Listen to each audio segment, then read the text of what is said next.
Hey guys, today I'm going to talk about beam versus truss because I've got like 3 DMs asking for it.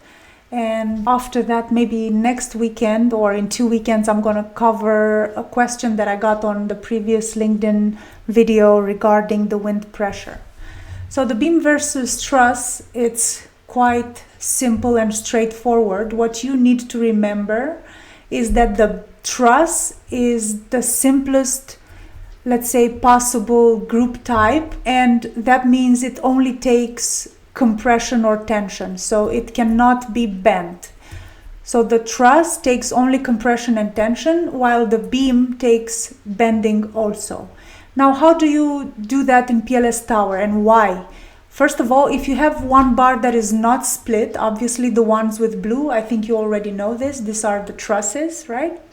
So if you have a bar that is not split, then you don't have to do anything else. You put it as a truss, tower considers its capacity, everybody's happy. Now, if you have a bar and you have to split it to attach a separate bar, like this one that's already done, or if you want to split this one, split in two, then in order to tell tower that the bar is still stiff enough, then you have to make it a beam, because imagine you take a paper straw or a piece of wood or something, everything, and you break it in half or in whatever, it's going to lose a little bit, it's going to lose its structural integrity, right? It's not going to be able to it's not going to have the same capacity.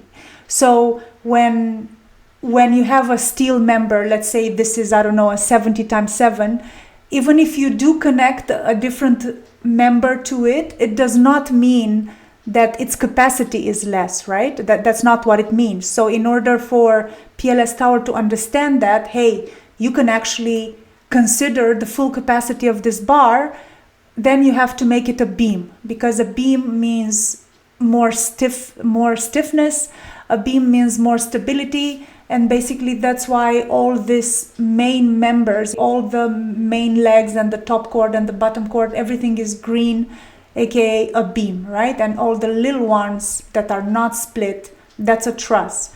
And again, I'm going to repeat myself. So if you have a single bar that is the simplest, I believe, then you consider that it only takes compression and tension. However, if you split your bar, you have to make it a beam. And why? Again, because the capacity of this steel member does not change. Even if you break it to add more connections to it, that does not mean, if anything, you're just helping it because it's going to buckle on a less length, right? So even if you split your bar, tower needs to know that the capacity of this 70 times 7 times 7 steel angle remains the same, and in order for that to happen, you have to make it a beam.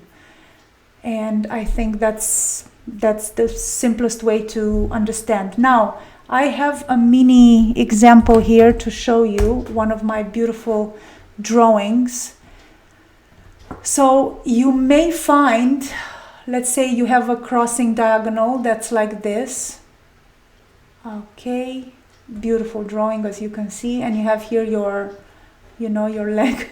Oh my god, this looks so bad. Anyway, let's say you have a horizontal bar to add, and you add it here like this, right? It's your horizontal with some bolts and some plates and everything, right? So this, because it's not a split bar, it's going to be a truss, right? However, I have seen when you have your tower, whatever, and you have a horizontal member, but these are like that. So they are split in here and then continued over here. Please, a round of applause for my drawing. So yeah, well, some plates and bolts and everything. So this bar is a continuous bar, but it's split in half, so this will be a beam because, yeah, you split it. So that's it, basically. Oh, and of course, but this bar is a continuous bar, right? Because you don't have to split it here to add like you did here. So this will be a beam because, again, in PLS-TOWER, you just split it. And this 2 will be trusses. Now, of course, don't go and put this as a crossing diagonal now, because that's a whole different chapter. These are no longer crossing diagonals. This is going to be group 1 and this is going to be group 2. A crossing, maybe I can cover crossing diagonal at some point if you guys want. This is a crossing diagonal because they are continuous members. But this, if you have this configuration, you're going to have have a different group at the top and a different group at the bottom.